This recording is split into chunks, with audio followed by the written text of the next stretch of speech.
오늘은 로마서 8장 31절에서 35절을 중심으로 구원의 서정 견인에 대해서 하나님 말씀 전하겠습니다. 성화 다음에 오는 것이 견인이죠. 그렇죠. 소명, 중생, 회심, 칭의, 양자, 성화, 그 다음에 견인이잖아요. 그래서 이 견인을 가리켜서 연속된 성화다, 그렇게 부르기도 합니다. 뭐라고요? 연속된 성화. 내 안에 있는 죄를 끊고 또 하나님을 깊이 살아가는 그 삶을 살아가는 연속된 삶이 견인이다, 그렇게 얘기를 합니다. 또 이 견인을 다른 말로는 구원의 확신이다, 그렇게 부르기도 합니다. 견인이 뭐라고요? 구원의 확신이라고요. 그러므로 지금 여러분의 그 믿음이 확신 가운데 거하고 있느냐 아니냐를 어떻게 우리가 알 수 있습니까? 이 견인의 삶이 여러분들의 있는지를 보면은 알 수 있다는 것입니다. 견인을 한자로 풀면 굳셀 견에다가 인내할 인자입니다. 그러니까 뭐예요? 견인은 굳세게 인내하는 거예요. 끝까지 우리가 인내하는 삶을 사는 것. 어떤 고난과 환경 가운데서도 믿음을 버리지 않고 끝까지 굳게 믿음 위에 서서 인내하면서 가는 그 삶을 가리켜서 견인이다, 그렇게 부르는 것입니다. 그러니까 내가 어떤 상황에 처하든지 부하든지 가난하든지 때로는 행복하든지 때로는 불행이 찾아오든지 어떤 환경에도 상관하지 아니하고 하나님 앞에 굳게 서 있는 것을 말하는 것입니다. 우리가 마지막 주님 앞에 가는 그날까지, 그 순간까지 믿음 위에 서 있는 것, 그것이 견인입니다. 그러므로 견인은 내가 이 땅에서 믿음의 확신을 가지고 견디고 인내하는 것입니다. 예수 믿는 사람들에게는 고난이 없지요. 그렇죠? 예수 믿으면 고난이 없고 슬픈 일도 없고 고통스러운 일도 없고 늘 기쁘고 행복하고 즐겁고 승승장구하는 일만 있으시잖아요. 그렇지 않습니까? 그러니까 예수 믿는 사람의 삶에도 때로는 불행이 찾아오고 때로는 고난이 찾아오고 역경이 찾아올 때가 있습니다. 그런데 그런 모든 상황을 다 초월해서 예수 그리스도에 대한 그 믿음의 확신 가운데 굳게 서 있는 것, 어떤 고난 가운데서도 인내하면서 그날을 기다리는 것, 그것이 바로 견인의 교리라는 것입니다. 그런데 이 견인 교리를 잘못 해석하는 사람들이 있습니다. 견인 그러면 견인차를 상상합니다. 고장난 차가 있으면 견인차가 앞에서 딱 끌고 가면 뒤에 고장난 차는 어때요? 그냥 운전석에 가만히 앉아 있으면 목적지까지 데려다 주는 것입니다. 나는 뒤에 앉아서 할 것이 있어요, 없어요? 없어요. 그냥 가만히 앉아서 노래를 부르든지 아니면 창밖에 구경을 하든지 자기 하고 싶은 것만 하면은 되는 것입니다. 그래서 우리가 부르는 노래 중에서 잊어버려야 할 노래가 있습니다. 그것이 뭐냐면 구원열차라고 하는 노래입니다. 우리 주일학교나 어릴 적에 많이 배웠죠. 어떻게 부르죠? 나는 구원열차 올라타고서 하늘 날아가지요 빵빵 하면서 나는 구원열차에 올라타서 할 게 있어요, 없어요? 없어요. 주님 선장 대신이 나는 할 게 아무것도 없다고 하는 것입니다. 그러니까 이 노래는요, 여러분들이 참 많이 불렀고 우리 귀에도 익숙하고 그것이 참 복음을 잘 설명하고 있는 것 같지만 아닙니다. 견인 교리를 완전히 비기독교적인 것으로 바꾸어 부르고 있는 노래가 바로 이 구원 열차라고 하는 노래인 것입니다. 왜 그렇습니까? 나는 구원 열차에 올라타 버리면 그 속에서 무엇을 하든지 아무 상관없다는 거예요. 그냥 잠을 자든지 무엇을 해도 그냥 앉아 있기만 하면 나를 어디까지 데려다 주는 거예요? 천국까지 데려다 준다는 것입니다. 이걸 가리켜서 율법 폐기론적 견인이라고 말하는 것입니다. 그러니까 우리는 할 게 아무것도 없다는 거예요. 내가 한번 예수 그리스도를 믿는다고 고백하면 그 뒤에는 나에게는 아무것도 필요 없다고 생각하게 만들어버리는 것입니다. 그러니까 한 번 구원은 영원한 구원이다, 그렇게 인식하게 만들어버리는 것입니다. 이것이 율법 폐기론적 견인인 것입니다. 그런데 정확하게 성경에서 말하는 견인은 무엇입니까? 우리의 인생이 마지막 주님의 심판대 앞에 서는 그날까지 참고 인내하는 것들이 우리 삶 속에서 지속적으로 계속해서 드러나고 나타나야 한다. 그것이 바로 견인의 의미인 것입니다. 그런데 이 잘못된 견인 교리가 우리 한국 교회에도 만연해 있죠. 한번 예수 믿는다고 고백하면 그냥 나는 구원 받았어요. 그리고 그 다음의 삶은 어떻게 살든지 아무 상관없습니다. 그냥 나와서 예배만 드리고 그냥 헌금만 드리고 그리고 밖에 나가서는 뭐 하는 거예요? 자기 하고 싶은 대로 다 하면서 살고 와서 또 주님 용서해 주세요. 그리고 또 나가서 또 가서 죄 짓고 살고 이게 반복되면서 그래도 나는 천국 갈 수 있다고 하는 잘못된 확신에 빠져 살고 있다는 것입니다. 여러분, 이것은 성경에서 말하고 있는 견인의 의미가 아닌 것입니다. 이것은 잘못된 상식이고 잘못된 가르침인 것입니다. 그러니까 이 교리는 교회에 다니면 다 구원받는다. 등록교인이 되면 다 구원받는다. 또 공적으로 내가 신앙을 고백하면 한 번만 고백하면 내 신앙은 천국 간다 라고 하는 것들을 보장해 주고자 하는 그런 교리가 아니라는 것입니다. 끝까지 인내하고 끝까지 그 믿음의 확신 가운데 걸어가라고 하는 우리의 책임과 의무를 말씀해 주고 있는 교리라는 것입니다. 그래서 믿음은 선물이고 그 믿음의 확신을 가지고 견인하는 것이기 때문에 이것도 하나님의 은혜로 되어진다 그렇게 말합니다. 그러니까 굳게 서서 인내하는 이것도 내 의지나 내 노력이나 내 공로로 되어지는 것이 아니라 하나님의 은혜로 되어진다는 것입니다. 하나님이 지속적으로 그에게 은혜를 베풀어 주셔서 끝까지 인내하게 하신다는 거예요. 그런데 어떤 사람이 이런 견인의 그 삶을 사느냐 하면 참된 믿음의 소유를 하고 있는 사람입니다. 그러니까 믿음에도 가짜가 있다는 것이죠. 여러분, 지난번에 제가 중생에 대해서 얘기할 때 가짜 중생이 있다고 했습니까? 없다고 했습니까? 있다고 했잖아요. 가짜 중생도 있다니까요. 여러분, 임신을 막 하고 싶은 사람은 무슨 임신 있어요? 상상 임신을 하시잖아요. 그래서 직접 막 구역질도 하고 입맛도 떨어지고 진짜 임신한 줄 알았는데 뭐였어요? 상상 임신이었다고요. 그러니까 믿음의 사람들 중에서도요, 상상 믿음이 있어요. 가짜 믿음이 있다는 거예요. 자기는 자기 스스로는 나는 믿음이 있고 이 믿음이 구원받을 믿음이라고 착각하고 신앙생활하는 사람이 교회 안에 한다발 있다는 거예요. 어떤 사람은 또 진짜 구원받을 믿음이 있으면서도 불구하고 자기의 믿음을 의심하는 사람이 있는 반면에 가짜를 가지고 진짜처럼 거짓된 믿음을 하고 있는 사람도 있다는 것입니다. 그러므로 여러분, 중요한 것은 무엇입니까? 내가 믿고 있는 이 믿음이 진짜냐 가짜냐 이걸 구분할 수 있어야 되고 이것을 날마다 여러분들이 분별할 수 있어야 한다는 것입니다. 여러분, 견인을 가리켜서 구원의 확신이라고 말씀을 드렸습니다. 그리고 이 구원의 확신이라고 하는 것은 참된 믿음의 성도를 말하는 것입니다. 그러니까 참된 믿음이 없는 사람은 절대로 견인의 삶을 살 수가 없습니다. 그래서 중요한 것이 무엇이냐 하면 확신입니다. 내가 하나님의 자녀라는 확신이 있는 사람은 끝까지 견인의 삶을 살아가는 것입니다. 여러분, 한번 생각을 해보십시오. 무슨 일을 하든지 그 일에 대해서 어떤 결과가 있을 것이라고 하는 확신이 있어야 그 일에 열심을 낼 것 아닙니까? 내가 아무리 땅을 파고 아무리 애를 쓰고 수고를 해도 이 수고에 대해서 이 노력에 대해서 어떤 대가가 올 것인지에 대해서 아무것도 모르고 막연하게 그 일을 한다고 하면 여러분 힘이 납니까 안 납니까? 안 나잖아요. 그래서 그런 확신이 없는 사람은 시키니까 하지만 하다가 보면 힘들고 어려우면 어떻게 될까요? 에이, 뭐가 있을지도 모르는데 내가 왜 이거를 하면서 그냥 내 팽개 쳐버리잖아요. 그냥 중간에 중단해 버리는 것 아니겠습니까? 그러니까 여러분, 우리가 하나님의 자녀이라고 하는 그 확신이 있는 사람만이 끝까지 견인의 삶을 살게 되는 것입니다.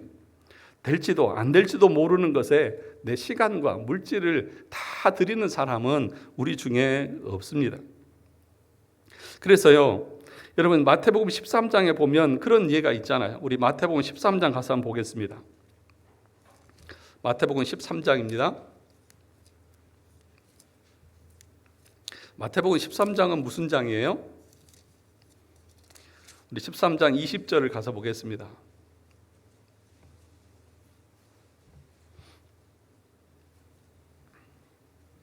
13장 20절에서부터 22절까지 우리 같이 한번 읽어보도록 하겠습니다. 신약성경 21쪽입니다. 마태복음 13장 시작. 돌밭에 뿌려졌다는 것은 말씀을 듣고 즉시 기쁨으로 받되 그 속에 뿌리가 없어 잠시 견디다가 말씀으로 말미암아 환난이나 박해가 일어날 때에는 곧 넘어지는 자요. 가시떨기에 뿌려졌다는 것은 말씀을 들으나 세상의 염려와 재물의 유혹에 말씀이 막혀 결실하지 못하는 자요. 자 보세요. 21절에 뭐라고 말합니까? 잠시 뭐 하다가요? 견디다가. 잠시 견디다가 어떻게 됩니까? 넘어져 버려요. 또 환난이나 공고가 있으면 잠시 믿음의 길을 걸은 것 같지만 끝까지 인내하지 못하고 중간에 포기해버리는 사람들이 있다는 것입니다. 처음에 신앙생활을 기쁨으로 하는 것 같다가 고난이 오고 힘든 일이 오면 신앙을 버려버리는 사람이 우리 중에 얼마나 많이 있습니까? 그러므로 여러분, 처음에 예수 믿습니다 라고 말하는 그 믿음이 참된 믿음인지 아닌지는 언제 알 수 있을까요? 결론적으로 말씀을 드리면 내가 끝까지 그 어려움 가운데서도 인내하면서 믿음의 길을 가고 있는 그 모습을 보면서 이건 내 의지로 되어지는 것도 아니고 하나님의 은혜로 여기까지 왔구나 하면서 자기가 하나님의 자녀인 것을 그때 확신하면서 믿음의 길을 가는 것입니다. 그래서 오늘 본문의 바울도 보시기 바랍니다. 뭐라고 말합니까? 31절에서 로마서로 다시 가서 보시면 31절에 그런즉 이 일에 대해서 우리가 무슨 말을 하리요? 만일 하나님이 우리를 위하시면 누가 우리를 대적하리요? 라고 말하면서 35절에서는 이렇게 말했습니다. 누가 우리를 그리스도의 사랑에서 끊으리요? 환난이나 공고나 박해나 기근이나 적신이나 위험이나 칼이랴. 사도 바울은 확신합니다. 내가 하나님의 자녀인 것을 확신하고 하나님의 백성인 것을 확신합니다.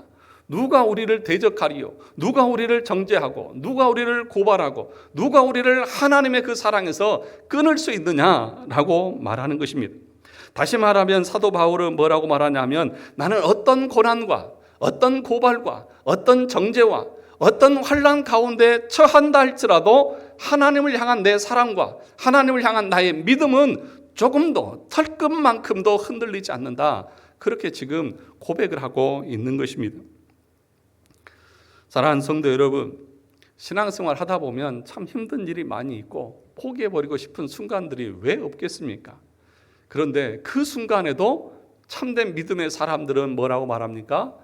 그 하나님의 그 크신 사랑과 그 은혜 때문에 그 하나님의 사랑으로 말미암아서 이 끝에 하나님이 약속하신 구원의 축복이 있는 것을 알기에 나는 참고 끝까지 인내하며 가는 것입니다. 그것이 가볍고 그것이 고통스럽지 않아서가 아닙니다. 인내하면서 가는 거예요. 그 믿음을 우리는 견인의 믿음이라고 그렇게 말하는 것입니다. 그러면 이 견인을 알려고 하면 확신에 대한 이론을 배워야 합니다.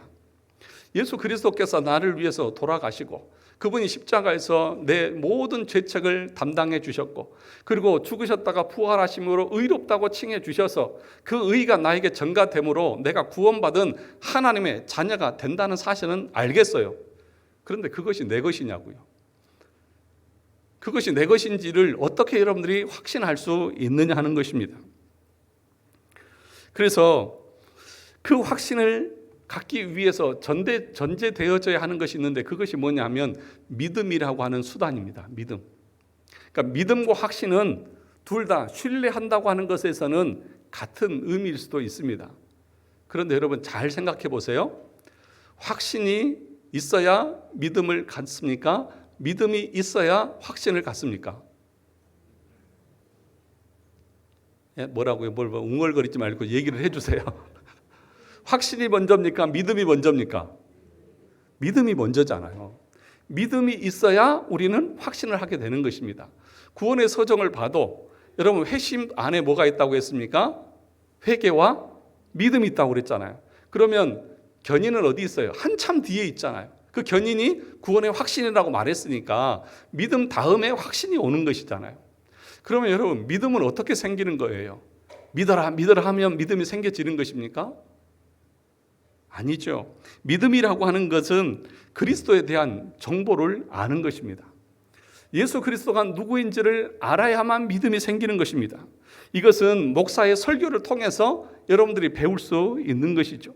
그래서 구원의 확신이라고 하는 것은 자기 체면이나 쇠뇌시키는 것이 아니라 정확한 정보를 알고 그것을 내가 믿고 받아들일 때에 내 마음에 확신이 생기는 것이지요. 예를 들어서 물건을 파는 사람이 물건을 팔 때에 여러분 홈쇼핑 많이 하시잖아요. 그렇죠? 요즘에 대부분 홈쇼핑 하시면서 홈쇼핑에서 물건 주문하시잖아요.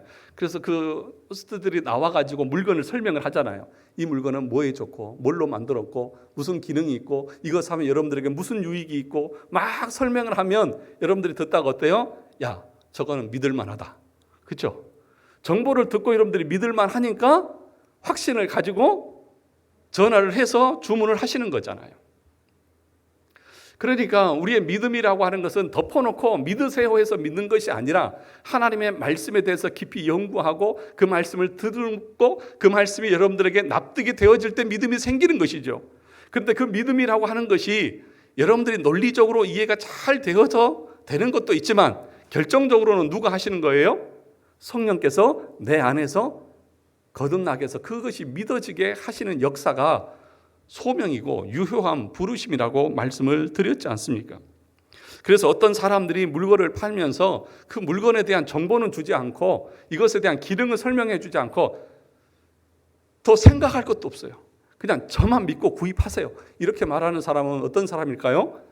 사기꾼일 가능성이 100%입니다.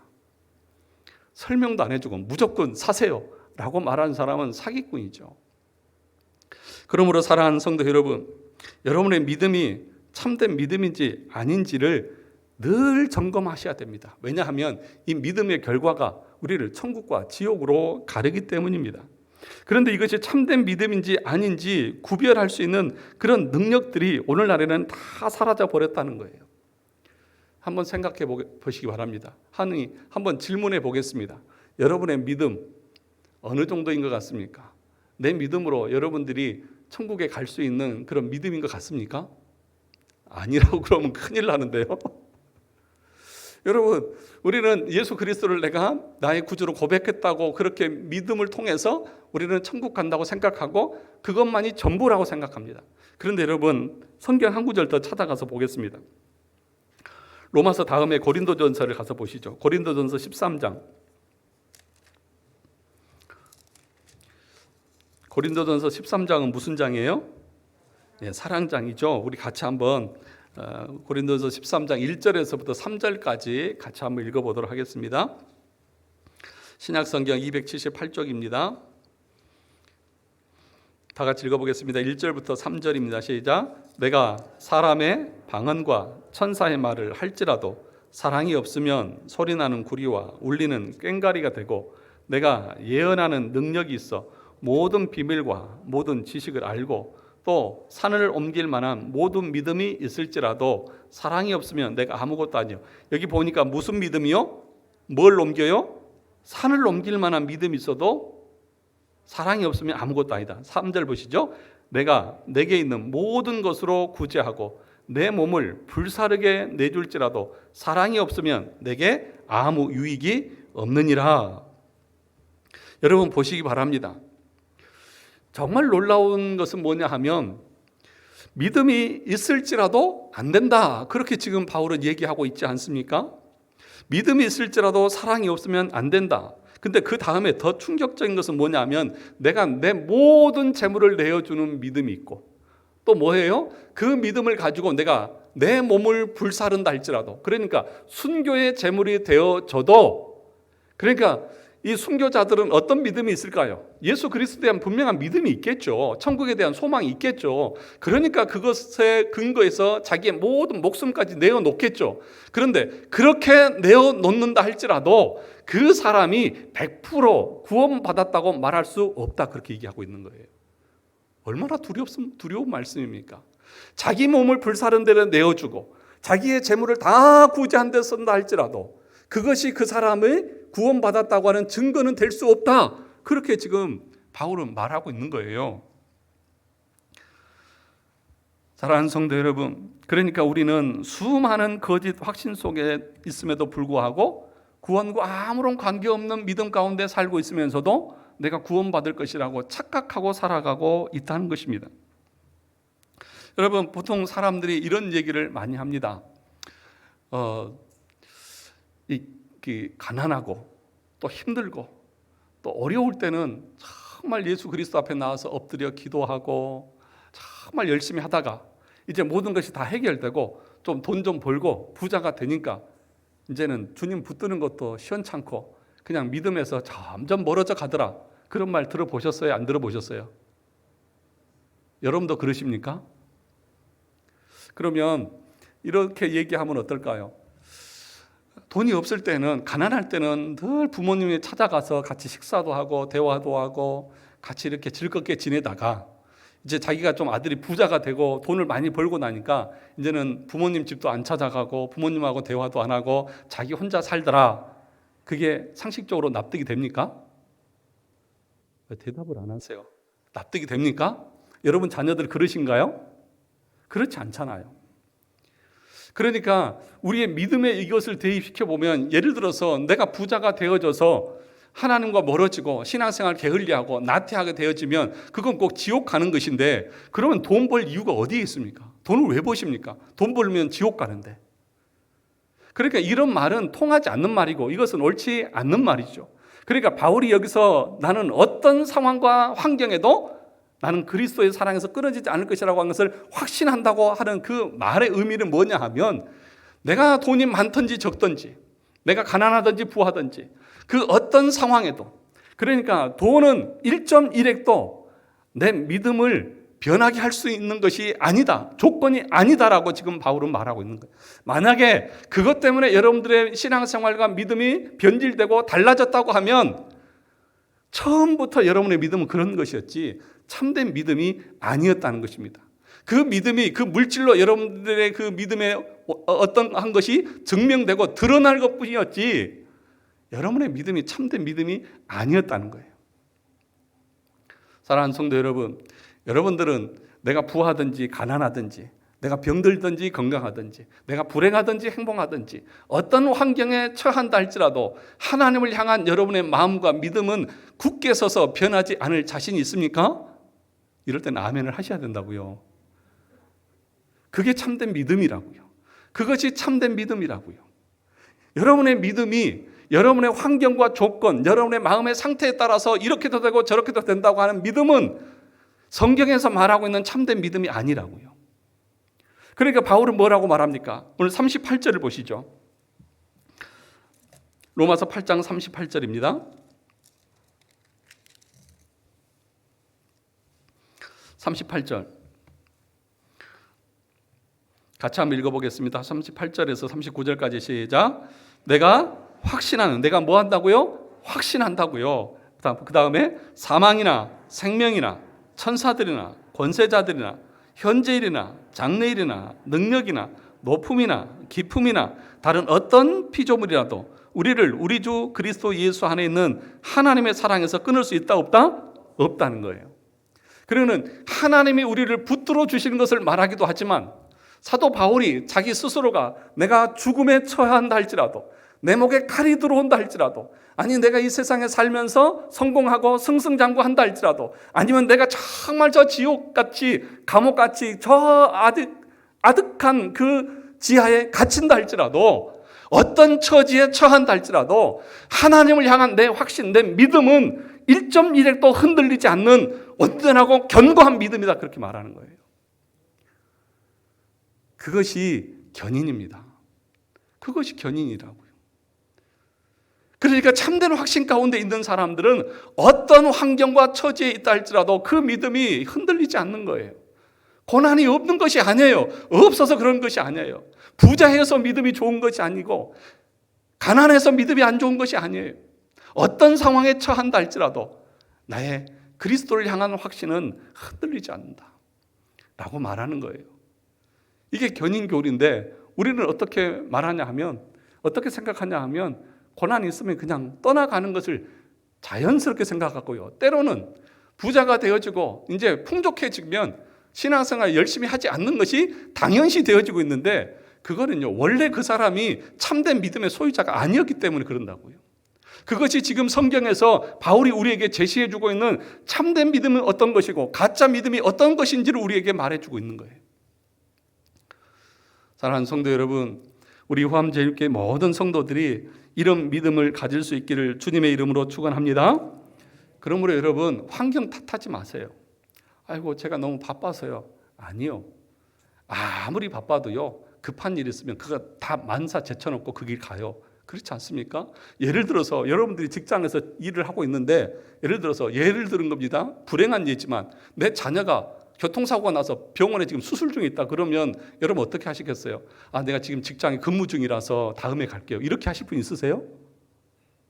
그 여러분의 생명과 관련되어 있는 그 신앙의 문제를 우리는 어떻게 생각하는 거예요? 그것은 저 뒷전에 미뤄놔서 나중에 해도 되는 것처럼 생각하지 않습니까? 그러니까 환경 탓하지 마시고요. 또 내가 이러니까 저러니까 하면서 여러분들의 믿음을 그런 수준으로 신앙생활하는 것은 참된 견인의 모습이 아니라는 것입니다. 바울은 지금 당당하게 말하는 것입니다. 내가 어떤 상황에 있든지 나는 그 하나님의 사랑에서 끊어지지 않을 것이고 끊을 수 없다. 나는 내 믿음이라고 하는 것은, 내 확신이라고 하는 것은 환경에 영향받는 것이 아니다.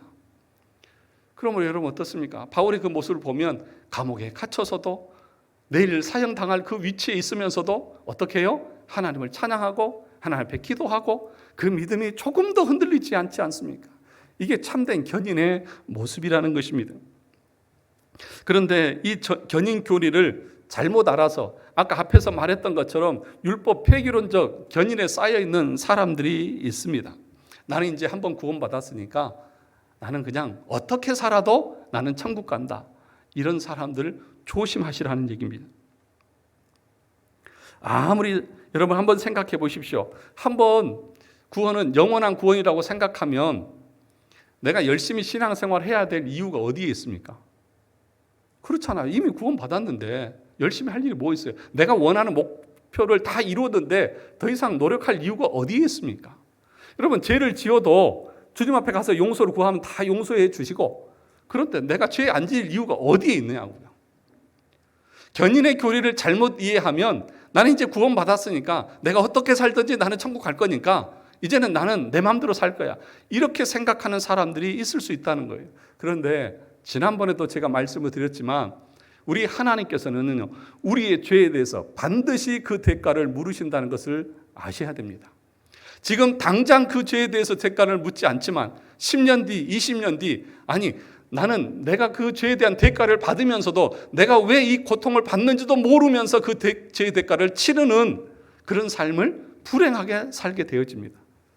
그러므로 사랑하는 성도 여러분, 당장 하나님이 벼락을 내리고 벌을 내리지 않는다고 그리고 나는 한번 구원받았으니까 이제 어떻게 하든지 천국 간다고 내 마음대로 사는 사람은 그건 참된 견인의 교리를 오해하고 있는 사람이고 잘못 확신하고 있는 사람이라는 것을 여러분 아셔야 됩니다. 그래서 이것이 교회사적으로 어떻게 나타났냐 하면 지난번에도 여러분 제가 말씀을 드렸지만 이 펠라기우스라고 하는 사람이 있다고 했지 않습니까? 이 사람은 영국의 수도사인데 로마는 기독교의 아주 중심 도시였고 그래서 그곳에 가면 정말 은혜로운 그런 모습들 또 교부들의 그 아름다운 그 신앙의 흔적들이 있을 것이라고 생각하면서 그렇게 로마를 사모하다가 로마에 갔습니다. 그런데 로마에 가서 보니까 그것을 보고 충격을 받았습니다.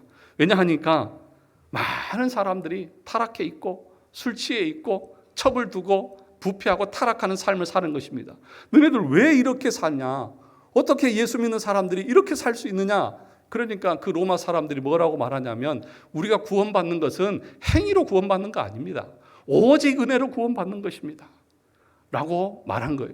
그러니까 펠라기우스가 뭐라고 말하냐면 아니야. 너희들이 은혜로 구원받는 것이 아니라 너희의 행위로 너희의 구원을 이루어야 돼. 라고 그렇게 주장을 한 거예요. 당연히 이단이죠. 이단으로 정죄를 받았죠. 오직 우리는 은혜로 구원을 받습니다. 그런데 여러분 중요한 게 뭐예요?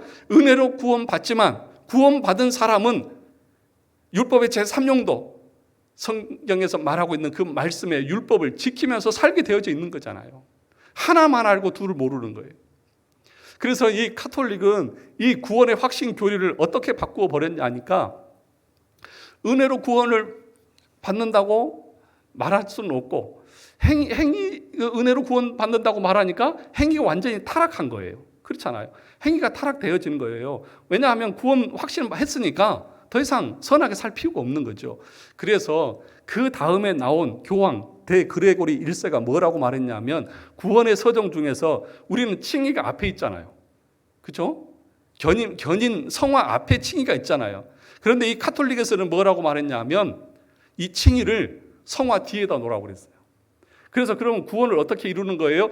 열심히 행위를 통해서, 선한 삶을 통해서, 거룩한 삶을 통해서 그 열매를 보고 너희들이 구원 받았는지 안 받았는지 판단하겠다, 그렇게 얘기한 거예요. 그러면 여러분, 그 마지막까지 살아가는 성도들의 삶은 어떨까요? 긴장을 할까요, 안 할까요? 긴장하겠죠. 왜요? 아직 나는 구원을 확신하지 못하고 내 삶의 열매가 나타나야 내가 구원의 확신을 얻을 수 있으니까. 그렇게 되니까 카톨릭은 얼마나 사제의 권위가 강한 줄 아십니까? 사제가 너 그러면 지옥 가 그러면 큰일 나니까 하라는 선행은 다 하고 열심히 다 하는 거예요. 그래서 카톨릭 사람들은 뭐라고 말하냐면, 여러분 왜 교회 가십니까? 그러면 구원받기 위해서 교회 갑니다, 그럽니다. 그런데 우리 개신교는 왜 교회 와요? 여러분 구원받기 위해서 교회 오시는 거예요? 우리는 이미 구원받아서 그 은혜에 감사해서 하나님 앞에 감사함으로 예배하러 나오는 거예요. 이게 다르잖아요. 그런데 이 구원의 확신 교리가 그렇게 내려오다가 이제 누구까지 왔냐 하면 토마스 아퀴나스라고 하는 사람까지 왔습니다. 이 토마스 아퀴나스라고 하는 사람은 카톨릭의 아주 신학의 정점에 있는 사람이에요.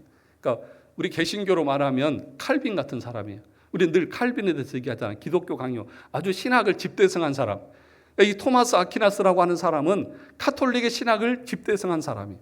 근데 이 사람이 구원의 확신을 어떻게 정리를 했냐 하면 두 가지로 정리를 했습니다. 첫째는 뭐냐 하면 하나님의 특별 계시. 하나님이 특별히 너는 하나님의 자녀다라고 음성으로 하나님이 주시는 거예요.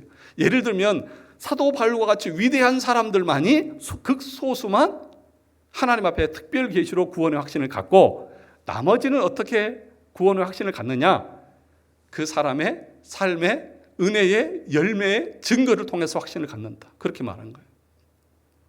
이것이 카톨릭의 이 교리로 아주 정착이 되어져서 지금까지도 흘러내려오는 거예요. 그러면 죽기 전까지 내가 구원받은 하나님의 자녀인지 확신할 수 있어요, 없어요? 없어요. 늘 불안하고 늘 두려움 가운데 사는 거예요. 그리고 거기에는 평안이 없어요. 우리의 견인 교리는 뭐예요? 누가 견인해요? 구원의 확신이 있는 사람들만이 성화의 삶을 살고 견인의 인내의 믿음의 삶을 살아간다는 것입니다. 그러므로 여러분들이 견인의 교리를 이해할 때에 그냥 한 번 믿으면, 한 번 구원을 고백하면 하나님이 그냥 내가 어떻게 살든지 천국으로 이끌어간다, 이렇게 생각하는 것은요, 견인 교리를 잘못 이해하고 있는 거예요. 그럼 어떻게 하는 거예요? 하나님께서는, 하나님 편에서는 참된 믿음의 성도들을 끝까지 보존하시고 지키신다, 이렇게 말씀하세요. 절대로 내 손에서 빼앗을 자가 없다, 하나님 편에서는. 그럼 우리 편에서는, 인간의 편에서는 어떻게 해야 되는 거예요?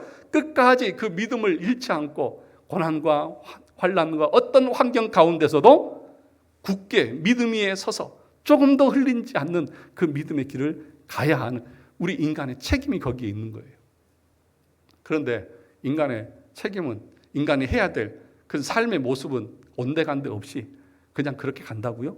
아니요. 그것은 참된 구원의 교리를 왜곡하는 것과 다르지 않다는 것입니다. 그래서 뭐라고 말했냐면, 존 데그라고 하는 분은 이렇게 견인 교리를 정리를 했습니다. 잘 한번 들어보세요. 견인 교리는 하나님의 백성이 죄와의 싸움 없이 면류관을 얻을 것임을 뜻한다고 이해하는 이들은 이 문제를 완전히 오해한 것이다. 그러니까 죄와 싸우지 않고 이 땅에서 인내하지 않고 내가 영광의 면류관을 얻을 것이라고 생각하는 사람들은 이 교리를 완전히 오해한 것이라는 것입니다. 이 교리는 하나님의 백성이 그 싸움에서 끝까지 인내한다는 것이다. 이 견인교리가 뭐라고요? 끝까지 이 영적인 싸움에서 인내한다는 것이다.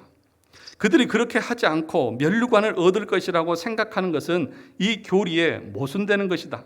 사람들이 한번 회심하면 자신의 인생 경로가 어떠하든지 간에 구원받을 것이라고 결론 짓는다면 그것은 이 교리에 대한 불행하고 치명적인 왜곡이다. 그러니까 내가 하나님 앞에 성화의 삶을 살지 않고 굳게 믿음에 서서 인내하는 삶을 살지 않으면서 끝까지 하나님이 나를 천국까지 이끌어 가실 것이다라고 말하는 것은 이 교리에 대한 왜곡이라고요. 사도행전에 보면 사도 바울이 배를 타고 가다가 그 배가 파선하는데 하나님이 그 밤에 나타나서 말합니다. 이 배 안에 있는 사람은 누구도 죽지 않을 것이다. 그런데 침몰하기 직전에 사람들이 보트를 타고 도망을 가려고 합니다. 그때 바울이 뭐라고 말합니까? 가지 마. 여기에 있으면 안전해. 그러니까 뭐예요? 우리의 견인 교리라고 하는 것이 우리의 믿음의 수단을 가지고 있어야 되는 것이고 그 말씀 앞에 순종하고 그 말씀 앞에 따라서 그 자리에 있을 때에 안전을 누리는 것처럼 그 말씀에서 벗어나고 그 말씀을 떠나면 그의 안전을 보장할 수 없는 것처럼 우리의 견인 교리도 그러하다는 것입니다. 그래서 바울은 이렇게 말했습니다. 디모데후서 4장 7절에 나는 선한 싸움을 싸우고 뭘 싸워요? 선한 싸움이요. 믿음의 싸움을 싸웠다고 말합니다. 디모데후서 6장 12절에도 믿음의 선한 싸움을 싸우라 영생을 취하라 그렇게 말합니다. 아니 믿음은 하나님이 구원은 하나님이 영생은 하나님이 주시는 것이지 내가 어떻게 취하는 것입니까? 이것은 우리 인간이 해야 될 우리의 책임을 말하는 것입니다. 마태복음 10장 22절에서도 또 너희가 내 이름으로 말미암아 모든 사람에게 미움을 받을 것이나 끝까지 견디는 자는 뭘 얻으리라? 구원을 얻으리라.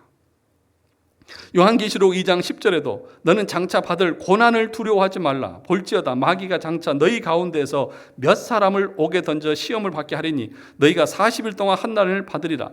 내가 죽도록 충성하라. 그리하면 내가 생명의 면류관을 내게 주리라.